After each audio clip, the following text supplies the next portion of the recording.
우리가 7월 한 달을 마지막 주일로 지키고 있습니다. 그동안에 우리가 7월 한 달을 시작해서 이렇게 하나님의 은혜 가운데 마칠 수 있으면 모든 것이 하나님의 은혜인 줄 믿습니다.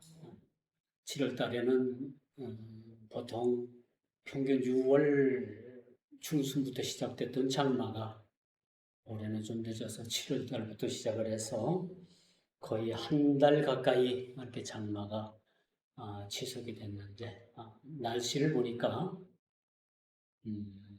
아마 이번 주 아마 이제 소나기가 몇 차례 더 내리고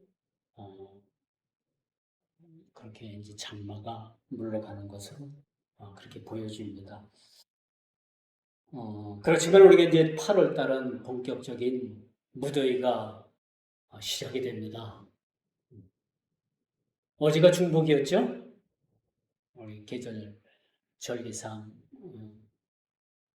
중복을 우리가 어제 보냈습니다만 이제는 앞으로 한 달 정도는 더울 일만 남았다 그렇게 생각하시고 여러분 모두가 이 더위에 잘 그렇게 지혜롭게 더위를 보내는 것도 여러분 보내는 것도 여러분의 지혜라라고 그렇게 말씀드릴 수가 있어요.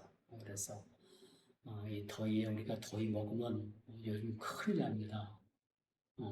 유럽 같은 데는 유럽은 가면요 그 건물마다 에어컨이 별로 없었어요. 근데 유럽이 계속해서 이제 그 여름에 하계절에 온도가 상승을 해서 40도가 지금 넘어갔습니다. 이 유럽은 난리가 났잖아요.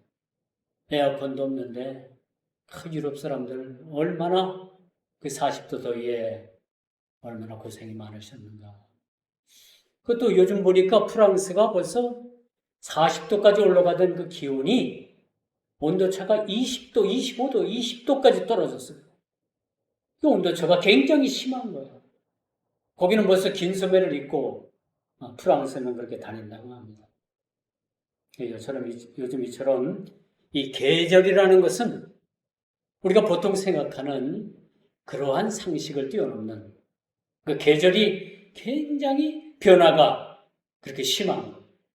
그래서 이 계절을 우리가 어떻게 하면 잘 지혜롭고 슬기롭고 건강하게 보낼 수 있는가라는 것도 우리가 주어진 하나의 그런 숙제가 아닌가 그런 생각을 가져봅니다. 여러분 나이가 들면 들수록 늘어나는 것이 뭐예요?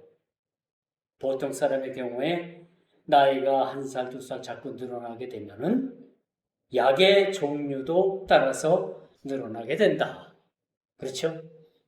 여러분 살면서 하루에 한두 알씩 뭐 영양제를 섭취하든 뭐 지병이 있어가지고 그 병 때문에 약을 먹는 거예요. 약을 먹어요. 나이가 먹으면 약을 먹게끔 돼 있어요. 그 예전에는요, 우리 인간 수명이 얼마나 짧았는지 몰라요. 우리 조선시대에는요, 우리 남자들의 나이가 40을 못 넘겼어요. 조선의 왕들이 보통 평균 나이가 30대 중반이었어요.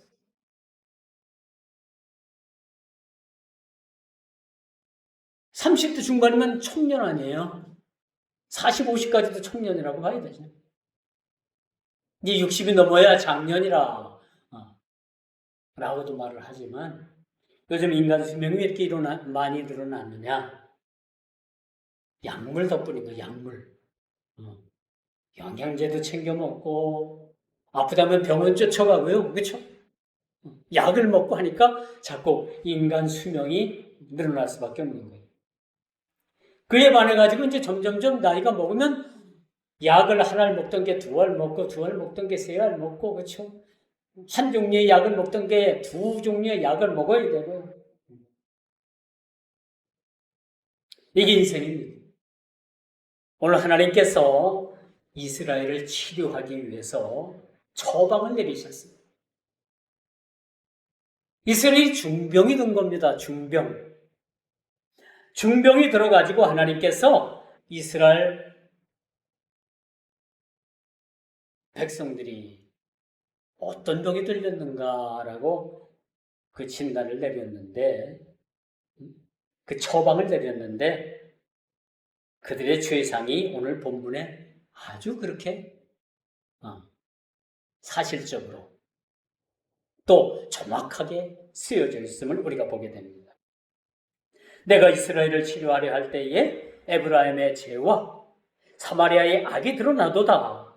그들은 거짓을 행하여 안으로 들어가 도둑질하고 밖으로 떼지어 노략질하며.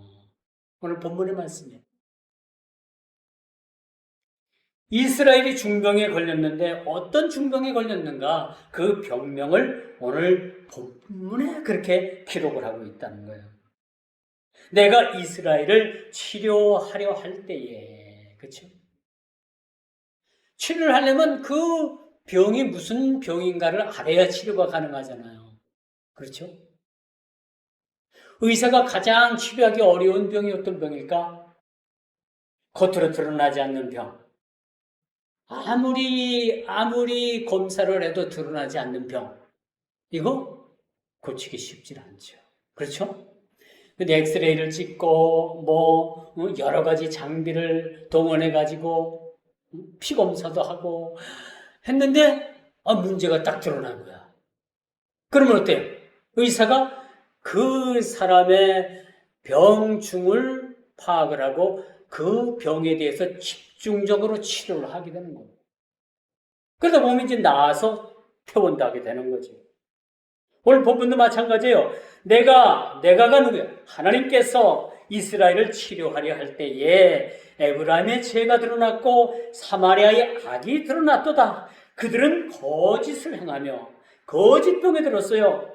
또 안으로 들어가서 도둑질하는 병에 걸렸어요. 또 밖으로 나가서 떼지어 노략질하는 큰 중병에 걸렸다라고 성경은 그렇게 그들의 질병에 대해서 진단을 하고 있습니다. 이뿐만 아니라 이스라엘의 죄악상들이 낱낱이 드러나고 있는 거예요. 너희의 죄가 무엇인가? 너희들이 어떤 죄를 짓고 있는가? 하나님께서 너희들의 죄를, 너희들의 그 중한 병을 치료하기 위해서 진단을 하고 계시는데 이러한 병명이 쏟아져 나오는 거예요. 한두 가지 병이 아닌 거예요. 때로 몰려들어서 노략질하는 그런 병이 걸렸습니다. 한마디로 말해서 떼강도지요, 떼강도. 우리 주님께서는 그 선한 사마리아인의 비유를 통해 가지고, 그렇죠? 그렇게 비유를 하시잖아요. 어느 날 한 사람이 지나가는데 강도를, 그 강도가 얼마나 심하게 그 사람을 때리고 물건을 빼앗아 갔는지 거반 죽은 사람이 됐어요. 근데 그 사람 거반 죽게 된 그 강도 맞는 사람을 제사장이 지나가고 나는 제사를 드려야 되기 때문에 저 사람을 돌볼 수가 없어. 그냥 모른 척하고 지나갑니다. 그 다음에 또 레인이 지나갑니다. 그리고 마지막에는 사마리아인은요, 유대인들에게는 그들 신분이 어떤 신분이었냐면 유대인은요, 사마리아인을 개같이 여겼어요. 개같이. 네? 개. 그냥 길바닥 지나다니는 그런 이름 모를 개같이 여겼다라는 거예요. 이런 사람이 강도 맞는 사람을 여관으로 데려다줘서 그를 씻기고 치료해주고, 그리고 여관 주인에게 부탁을 하잖아요. 내가 다시 돌아올 때까지 이 사람을 치료하는데 어떠한 경비가 더 들면 내가 다 주겠으니까 아주 이 사람을 살려달라라고 하고 이 사마리아인은 떠났어요. 그리고 난 다음에 예수님께서 말씀하시죠. 야, 얘들아, 제자들아. 그리고 모여있는 사람들을 향해 가지고 이 강도 만난 사람의 이웃이 누구냐? 제사장이냐? 레인이냐? 너희들이 개로 부르는 개같이 여기는 사마리아인이냐? 누구냐? 누가 선한 이웃이냐라는 것을 묻게 됩니다. 거기서 우리가 또 한 가지 놓치면 안 되죠. 거기서 강도 만난 사람이 누구예요? 바로 나입니다. 바로 여러분입니다. 그리고 선한 사마리아인으로 비유되는 이 사람은 누굽니까? 우리를 치료하기 위해서 찾아오신 예수님을 그렇게 비유해 주고 있다라고 말씀드릴 수가 있는 거예요.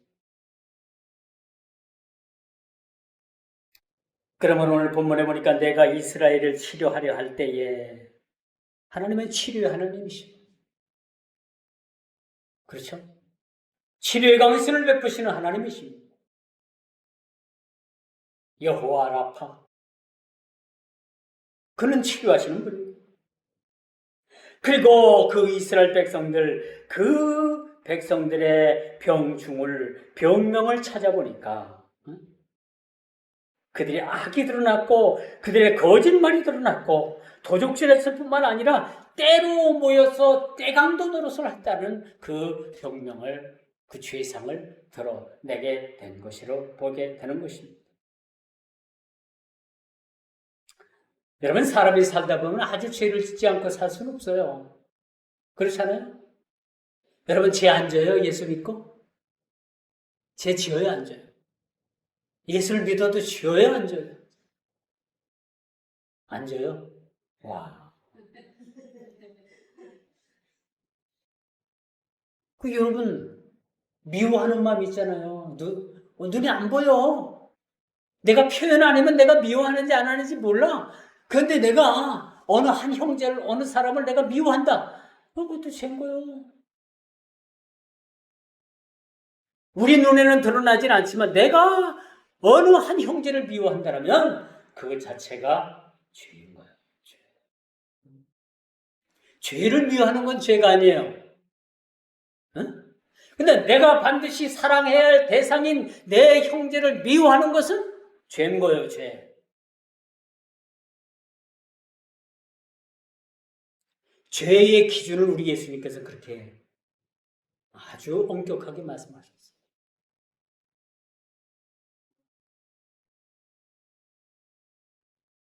여자를 보고서 음흉한 마음을 품으면 그것이 간음한 죄고. 눈이 안 보여요. 내가 어떤 생각을 하고 있고 어떤 여자를 보고 있고 어떤 남자를 보고 있는 것도 나밖에는 모르지만은 그런 마음 품는 자체가 이미 예수님 기준에서는, 그 성윤리 기준에서는 그 자체가 죄라고 예수님께서 말씀하고 계셔요.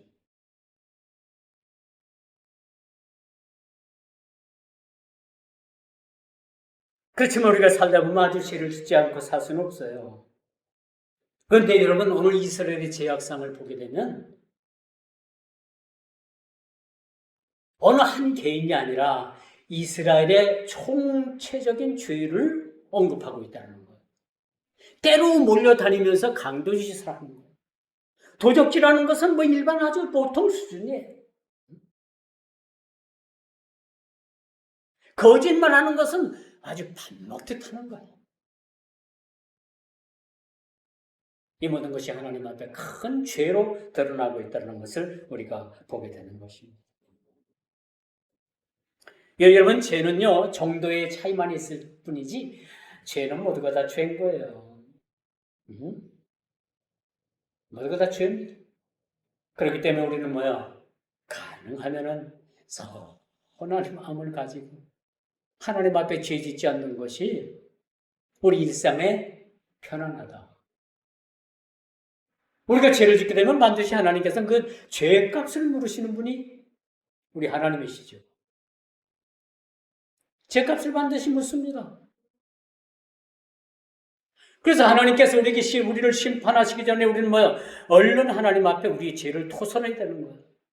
하나님, 우리가 기도할 때마다 하나님, 나이가 죄인입니다. 그렇게 시작을 해야 되는 거예요. 여러분, 기도할 때 기도의 첫 고백이 뭔지 알아요? 하늘에 계신 하나님, 하나님의 이름이 거룩히 여김을 받으시오. 나라의 임하옵시오.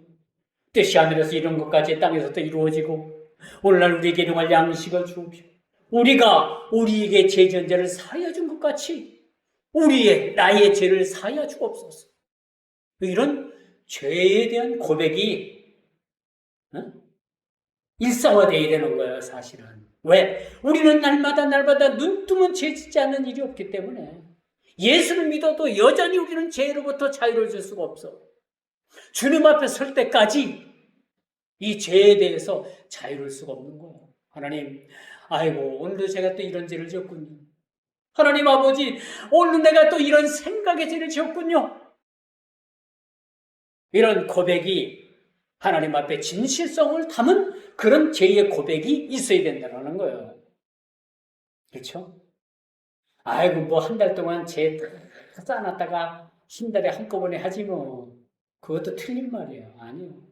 생각날 때마다 하나님께서 감동을 주시고 뉘우침을 주시고 깨닫게 하면 거기서 우리가 회개해야 되는 거예요. 나는 일주일 내내 사는데도 뭐 하나님 간섭도 없고 내 마음대로 살아도 뭐 어떤 저기도 없고 가책도 없고 성경을 읽어도 뭐 딴 나라 얘기 같고 내가 기도를 해도 그냥 맹숭맹숭하고 그러면 자신을 한번 돌아가요. 날마다 우리에게 주시는 하나님의 메시지가 있어요. 날마다 우리에게 주시는 하나님의 거룩하신 무언의 음성이 있습니다. 이런 음성을 우리가 깨닫고 느껴야 되는 거예요. 이게 신앙의 가장 일선에서 날카롭고 진짜 그냥 종이 한 장까지도 싹 베일 수 있는 그런 하나님의 말씀의 칼날 위에 우리가 서게 되는 거야. 어떤 사람은 하나님의 말씀 위에 서서 굳게 서라 그 찬송을 갖다가 잘못 오인을 해가지고 맨날 성경책 위에 올라가가지고 하나님의 말씀 위에 굳게 서는 그건 아니지요. 그렇죠? 뭐 강단에서 할 얘기는 아닙니다만 여러분 무당들 있잖아요. 아주 귀신이 강력하게 내린 그 무당들은요. 벗은 아니고 맨발로 작두 두 날이 있는데 작두 두 날에 시퍼런 작두 두 날에 올라가가지고 거기서 뛰고 춤을 춰요. 귀신도 강력하게 역사해요, 여러분. 저게 하나님보다 더 강력하다 그렇게 착각할 정도로 귀신도 그렇게 역사를. 역사한다면 안 되지. 장난친다고 해요. 역사는 하나님께서만 하시는 거기 때문에. 그 작두 두 날에 올라가고 나중에 그 깃대를 들고 춤을 추죠. 이게 뭐예요? 귀신의 좋은 거예요. 귀신의 조화. 이래도 귀신이 없어요? 어떤 사람은 예수를 믿는데도 귀신이 없대요. 성경에 맨 쓰여있는 게 귀신인데. 사울이 악신이 들렸잖아요. 그렇죠? 귀신 들린 자가 예수님을 찾아와가지고 자기 그 아들을 낳게 달라고 그렇게 간청하잖아요. 얼마나 많이 귀신이 장난치는 걸 예수님께서 그렇게 고쳐주셨는데. 귀신이 있는가? 이 성경도 안 읽어보면 귀신이 있는지도 없는지도 몰라. 귀신은 반드시 4차원 세계에 존재합니다. 우리 눈에 보이지 않기 때문에 4차원 세계에 있는 거예요. 오늘 다시 본문으로 한번 돌아와 볼게요. 오늘 본문에 보니까 그들은 달궈진 화덕과 같은 제약상을 보여주고 있습니다. 하나님을 떠난 이스라엘, 또 영적 무감각과 치명적인 제약상을 오늘 본문에 생생하게 그려주고 있습니다. 그들은 마치 빵을 굽는, 과자를 굽는 화덕과 같아. 우리는 화덕이 없잖아요. 근데 밀가루가 빵을 주식으로 하는 그 팔레스타인 근동지방에 가면요, 화덕을 이렇게 만들어가지고 그 화덕에다가 불을 떼가지고 그 화덕이 둥그렇잖아요. 그 둥그런 그 화덕에다가 그 둥그런 그 벽에다가 밀가루 반죽을 해서 발효가 된 그 밀가루를 덕 하고 붙여요. 그럼 우리 어릴 때 어머니가 국수하다가 국수 꽁댕이 그거 이렇게 딱 잘라주면 하루가에다가 이렇게 그렇게 해놓으면 뭐야 뽕글하고 공기가 들어가서 이렇게 뽕글하고 과자처럼 만들어지잖아요. 이스라엘 저기 팔레스타인 근동 지방의 사람들은 다 그게 주식인 거예요. 그 화덕을 대기 위해서 얼마나 많은 장작불을 그렇게 붙이고 그 달구어진 그 화덕이 얼마나 뜨겁습니까? 마치 그들의 죄가 이스라엘의 죄가 달궈진 화덕과 같다는 거예요. 달궈진 화덕과. 이 비유가 여러분 이해가 갑니까? 그들의 죄명은 교만과 타락 속에서 있으면서도 자신들이 죽어가고 있는 사실조차도 마치 화덕 속에서 익어가는 뒤집지 않은 전병과 같이 전병이 여러분 뒤집어야지만이 앞뒤로 잘 익잖아요. 근데 이스라엘의 죄를 어떻게 비유를 하냐면요. 뒤집지 않은 전병으로 그렇게 비유를 하고 있어요. 전병을 뒤집지 않으면 밑에 보여. 뒤집지 않은 밑바닥은 타요, 안 타요? 결국은 밑바닥은 타고 위에는 설이고 가지고 그 전병을 먹을 수가 없는 거예요. 마치 이스라엘의 죄, 이스라엘의 영적인 모습이 바로 이와 같다라는 것을 오늘 본문에 그렇게 말씀해 주고 있습니다. 좀 더 구체적으로 그들의 죄를 그들은 다 간음하는 자이며 빵 만드는 자에게 달궈진 화덕과도 같도다. 7장 4절에 그렇게 말씀을 합니다. 모두가 다 간음했다고 했어요. 대한민국이 불륜천국이라고 합니다. 드라마를 봐도 다 불륜 이야기를 하면 드라마가 흥행을 하고요. 영화를 봐도 불륜 얘기가 나오지 않으면 영화가 흥행이 안 된다. 여러분 인터넷이 얼마나 발달이 됐는지 그 인터넷에서 채팅 사이트에서 그냥 서로 남녀들이 만나가지고 그런 유부남 유부녀들이 만나가지고 그렇게 불륜을 그렇게 하는데 이게 지금 정도를 넘어섰다는 거예요. 거기다가 여러분 이미 대한민국은 간통죄가 없어졌잖아요. 그렇게 해도 죄로 처벌할 수가 없어요. 죄로 그 법에서 간통죄를 삭제했어요. 죄가 아닌 거야. 근데 하나님 앞엔 죄요. 근데 우리나라 헌법상으로는 죄로 처벌할 수가 없는 거예요. 그러니까 난리가 났잖아요. 난리가 났잖아요. 들키면 어떻게 해요? 들키면 이혼하고 서로 재산 분할하고 이혼하는 거예요. 이런 구조가 얼마나 쉬운 구조를 만들어졌는지 몰라. 나 이 법을 폐기한 대통령이 싫어요. 김아무아무개 대통령이 이 법을 폐기시켜버렸어요. 간통죄를. 이것 때문에 더 대한민국이 그런 간음의 죄, 불륜의 죄를 그렇게 짓고 있다라고 해도 틀린 말이 아니라는 얘기예요.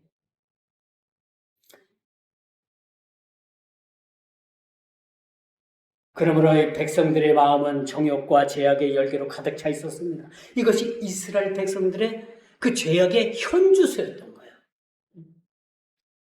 이 일에 대해서 하나님은 뭐예요? 하나님은 철저하게 이들을 책망하고 있는 겁니다. 호세아 선지자를 통해서 이들에 대해서 그렇게 아주 강력하게 죄상을 그렇게 경고하고 있다라고 말씀드릴 수가 있는 거예요. 이뿐입니까? 왕을 비롯한 이스라엘의 지도자들은 밤새 음란과 그릇된 욕망을 품고 아침이 되면 그 불길로 서로 삼켰다. 불이 여러분 삼키듯이 그들은 서로가 서로를 삼키는 그런 아주 무서움에 빠져 있음을 우리가 보게 됩니다. 그렇다면 지금 우리의 마음의 하덕에는 지금 어떤 불이 타오르고 있습니까? 빵을 잘 궈서 앞뒤로 타지 않고 잘 굴 수 있는 화덕이 여러분들에게 준비되어 있습니까? 아니면 전병을 굽는데 뒤집지 않아가지고 밑바닥은 새카맣게 타고 위에는 설익어서 먹지도 못하는 그런 전병과 같은 그런 화덕이 되고 말았습니다. 7장 8절이죠. 8절 오늘 말씀이에요. 그는 곧 뒤집지 않은 전병이로다. 그 이스라엘의 제약상을 그대로 표현한 말씀입니다. 뒤집지 않았기 때문에 밑바닥은 새카맣게 탔고요. 위에는 설익었어요. 이걸 먹을 수가 있나요? 못 먹죠. 더더군다나 탄 음식은 별로 우리 몸에 좋지도 않다는데 위암을 발생할 수 있는 발생률이 높다고 합니다. 뒤집지 않은 전병의 비유는 한쪽은 새카맣게 타고 다른 한쪽은 전혀 익지 않아 먹을 수 없는 빵을 의미한다. 빵? 하나님도 섬기고 우상도 섬기는 적당한 혼합주의는 거룩함과 세상 타락이 섞여버린 불완전하고 쓸모없는 신앙의 모습을 보여주고 있는 거예요. 이런 모습이 이스라엘 백성들의 모습이었다는 거예요. 적당히 세상도 섬기고 적당히 예수님도 섬기고 그러면 안 돼요. 예수님을 믿든지 아주 세상으로 나가든지 둘 중에 해야 되는 거예요. 신앙에는 양다리가 없어요, 여러분. 신앙에는 회색지대가 없어요. 검든지 희든지 중간 회색은 없다는 얘기예요. 이게 신앙입니다. 신앙은 뭐예요? 결단인 거예요, 결단. 결단을 잘 하는 사람이요, 신앙생활에서도 승리해요. 사업을 해도 그 사람이 잘 승승장구. 결단 못하고 이리저리 끌려다니고 기는 열버가지고 뭐 기가 팔랑기래나? 바람만 살살 불어도 누가 살살 얘기만 해도 그 기가 팔랑기 마냥 팔팔. 이런 사람은 성공하기 쉽지 않다. 누가 뭐래도 나는 걸음처럼 뚜벅뚜벅 주님 말씀만 의지해서 뚜벅뚜벅 걸어가는 거예요. 이런 끈기와 용기가 있어야 될 거 아니에요. 이 사람 말 들으면 이 사람 말 같고, 저 사람 가서 저 사람 말 같고, 이 교회 가면 이 교회가 좋은 거 같고, 저 교회 가면 저게 더 나은 것 같고, 왔다 갔다. 이 마지막 때 보여지는 마지막 현상은 마지막 때가 되면요, 여러분, 이 교회에 참나무 참 선생이 왔다더라. 참나무 선생이 왔다더라 해가지고 사람들이 그 교회를 쏠립니다. 어느 한 날 또 저쪽 교회 가보니까 소나무 선생이 왔대요. 그러니까 소나무 선생이 왔다니까 이쪽 있던 사람들이 막 쏠려서 또 그쪽 교회로 갑니다. 누굴 만나러? 소나무 선생을 만나러. 또 얼마 되니까 또 저쪽 외진교회에서 어떤 나무 선생이 왔다. 잣나무 선생이 왔다. 또 그 교회로 마지막 때가 되면요, 바람에 가랑잎이 날리듯이 사람들이 막 이리저리 막 쏠림 현상이 있다고 했어요. 그런 현상 여러분 벌써 우리는 일찍이 경험들을 하잖아요. 그렇죠? 경험들을 하는 거예요. 지금 경험하고 있어요.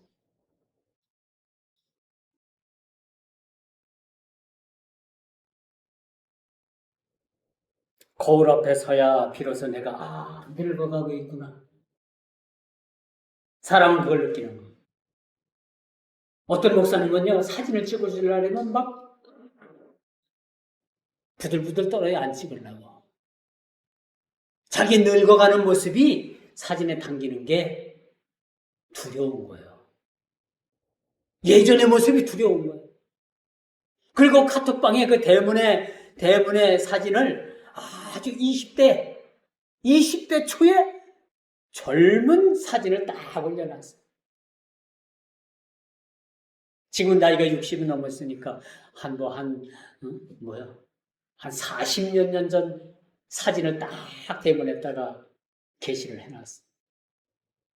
자기는 늙는 것을, 그 모습을 인정하고 싶은 마음이 없는 거예요.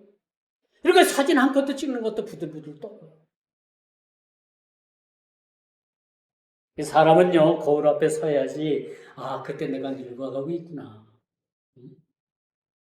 머리에 하얀 서리빨이 내려도 내가 늙어가는지를 모르는 거예요. 거울을 못 보면, 안 보면.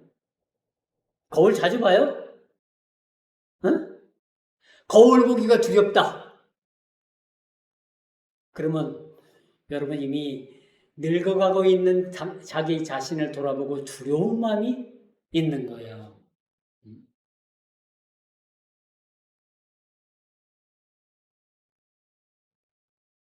이렇게 늙어가는데도 우리는 늙어가는지 모르고요. 이렇게 하루하루 죽을 날이 가까워 왔는데도 우리는 하루 몇 년 살 것처럼 그렇게 생각하고 산다니까. 그래서 인생이 행복한 건가 봐. 아, 난 언젠가 죽겠다. 얼마 안 남았다. 이제 나이가 얼마 안 있으니까 우리나라 평균 나이가 수명 나이가 얼마인데 나도 언젠가 죽겠다. 그런 생각하고 살면 살 수 있어요? 불안해서 못 사는 거예요. 근데 이거 우리가 역으로 한번 생각해 봅시다. 얼마 남지 않았다면 우리는 뭐야? 아, 지금부터라도 잘 준비해야 되겠구나. 우리가 주님 앞에 가 서야 되는데 지금이라도부터 잘 준비해야 되겠구나. 그런 마음 나지 않아요? 나이가 들면 들수록 인생의 험함을 느끼는 것이 아니라 이제 주님 앞에 갈 날이 하루하루 가까워졌으니까 뭐요? 좀 더 준비해야 되겠구나. 그런 마음을 가지고 우리가 세상을 살아가면 더 행복한 거예요. 그렇지 않겠어요? 그렇죠? 그렇죠? 눈만 껌보. 제 설교가 긴가요? 길어도 오늘 본문 말씀 다, 제가 준비한 말씀 다 전하고 내려갈게요. 여러분, 오늘 본문에 등장하는 이스라엘은요, 국력이 쇠퇴해지고 영적으로 멸망해 가는데도 그 위기를 전혀 깨닫지도 못하는 데 문제가 있다는 거예요. 우리가 죽어가도, 우리가 영적으로 죽어가도 이 죽어가는 우리의 모습을 깨닫지도 못한다면 이것보다도 더 불쌍한 것이 어디 있겠습니까? 우리가 수십 년 교회를 다녀도, 진짜 내가 수십 년 교회를 다녀도 예수님을 만나지 못해서 내가 천국 가지 못하고 지옥 간다라면 이보다 더 그럴 줄 알았으면 내가 세상 가서 술도 먹고 헷갈릴 거 다 해보고 그렇게 하고 살걸. 껄껄껄 하면 이미 늦은 거예요. 껄껄껄 하면. 껄껄껄 소리 나오기 전에 우리는 고쳐야 되는 거예요. 마음을 고쳐 먹어야 되는 거예요. 근데 이스라엘 백성들의 이 영적 무지함, 자신들이 죽어가는지도 모르고 그렇게 깨어있지 못한 영적 무지에 대한 그 어리석음, 그 자체를 오늘 본문이 그렇게 경고해주고 있는 모습을 보게 됩니다. 이뿐입니까? 이들은요, 이제는 너희가 돌아와야 된다, 하나님께로 돌아와야 된다 라고 그렇게 경고를 해도 여전히 그들은 뭐예요? 애굽에 가서, 이집트에 가서 끼우타고, 아수르라는 나라에 가서 끼우타고, 이게 뭡니까? 제가 지난 1월 달에 이집트를 가봤습니다. 여러분들도 이집트 한번 따로 한번 가봐요. 그 이집트가 얼마나 그 시대가 하나님 없이 번영을 이루었는지, 하나님 없이 그들이 얼마나 많은 건축물을 쌓고 얼마나 많은 그런 문화적 가치의 유산을 만들어냈는지, 저는 지금 이집트가 잘 살지 못하는 것에 대해서 의문이에요. 그 나라가 조금 부지런만 하고 하면은 국가에서 조상들이 만들어 놓은 그런 그 문화유산 때문에 관광 수입으로 여러분 손도 안 대고 코를 풀 수가 있죠. 응? 노동 안 해도 여러분 그 관광 수입으로 먹고 살 수 있죠. 그런 나라인데 마을마을마다 골목골목마다 그 아이들이 뭐라고 얘기를 하는지 알아요? 1달러, 1달러, 1달러, 1달러만 달래는 거예요. 한두 명이면 주겠는데 한두 명 주고 나면 막 그 주위에 있는 아이들이 호로로 몰려와가지고 너도 나도 다 달래는 거예요. 그러니까 못 주는 거예요. 그들이 문화적으로나 그렇게 국가적으로 번영을 이뤘지만 지금 어떻습니까? 어때요? 못 사는 나라가 된 거야. 못 사는. 이집트 박물관에 가봐요. 얼마나 많은 국보법, 세계적인 국보법 그런 문화유산이 얼마나 많은지. 수천 년에 죽은 그런 미이라 왕들, 미이라가 그대로 다 보존이 되어 있어요. 어떤 미이라는요, 여왕, 왕비였는데 그 수천 년 된 미이라 왕비의 모습이 미이라인데도 얼마나 그 얼굴이 예쁜지 몰라. 쓱 지나가면서 다들 하는 얘기가 아니 미이라고 시신인데 아니 그 얼굴이 이렇게 예쁘지? 이 왕비는 이 젊었을 때 살아있을 때 이 모습은 얼마나 더 예뻤을까? 죽어서 수천 년이 돼갖고 미이라가 된 이 여성, 이 왕비의 얼굴이 수천 년 된 그 미이라 상태인데도 얼굴이 밉질 않아요. 얼굴이 조그만한데도 인형 같아, 인형. 응? 흑인 인형이잖아요, 흑인 인형. 그래, 인형같이 생겼어. 수천 년이 흘렀는데도. 뭐 이야기가 조금 옆으로 빠진 것 같습니다만 이스라엘 백성들이 어리석음이 바로 여기 있었던 거예요. 이젠 돌아와야 된다. 너희가 마땅히 하나님을 찾고 돌아와야 된다라고 하는데도 불구하고 그들은 어디에 끼우끼우거렸던 거예요? 이집트, 애굽에 가서 끼웃끼웃했어요. 우리 좀 도와주세요. 우리가 좀 다 죽게 생겼습니다. 그리고 아수르란 나라 가가지고 기웃거리고 우리 좀 도와주세요. 그게 말이 됩니까? 이제 마지막으로 하나님을 향해 자복하지 않는 그런 굳은 마음에 대해서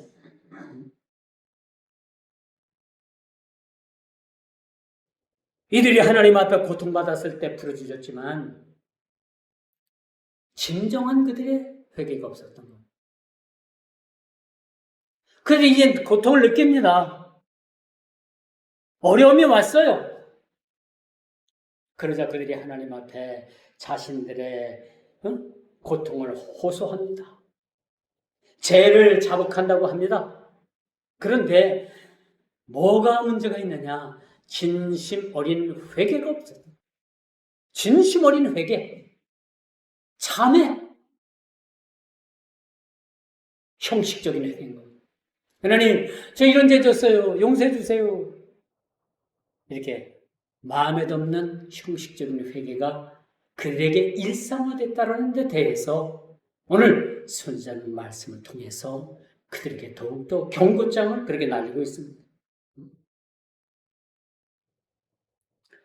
그들의 회개와 들이킴은 마치 형식적이며 보여주기 위한 행위로서 마치 활시가 느슨해가지고 활시에다가 활촉을 탁 당겼는데 이게 활시가 뭐 흘러넘 하니까 활이 나가질 않아. 그렇게 비유를 한 거예요. 고장난 활. 이게 전쟁터에 나가서 쓸 수가 있겠습니까?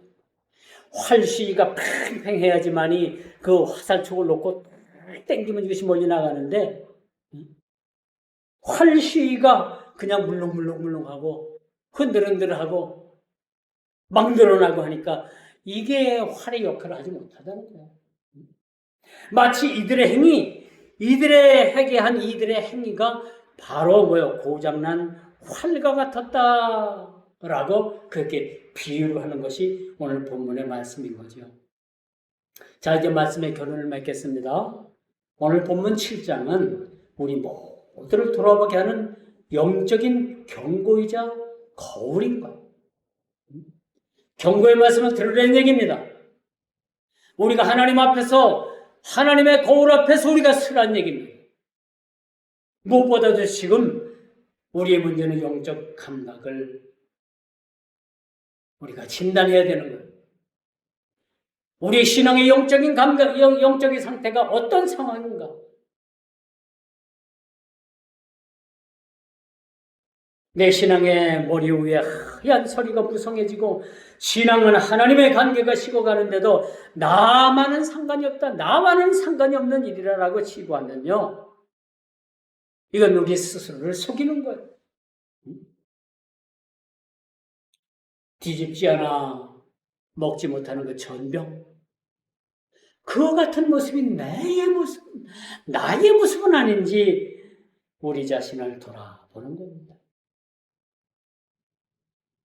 단순히 나의 상황이 어렵고 내가 고통 가운데 있고 이 어려움 때문에 하나님 앞에 부르짖는다는 것을 우리가 넘어서서 하나님과의 깨어진 관계가 쉽게 회복되기를 원하는 마음, 하나님과의 관계가 그렇게 성실하지 못하고 깨어진 그런 관계를 내 마음에 아파하면서 마음을 찢는 그런 진정한 회개가 있어야 되겠다는 거예요. 이것이 오늘날 저와 여러분들에게 오늘 말씀을 통해서 우리에게도 주시는 경고의 말씀이라는 사실을 우리는 깨달아야 되는 겁니다. 더 늦기 전에 오늘 저녁에 주님 오시면 어떡할 거예요? 어떡할래요? 준비됐습니까?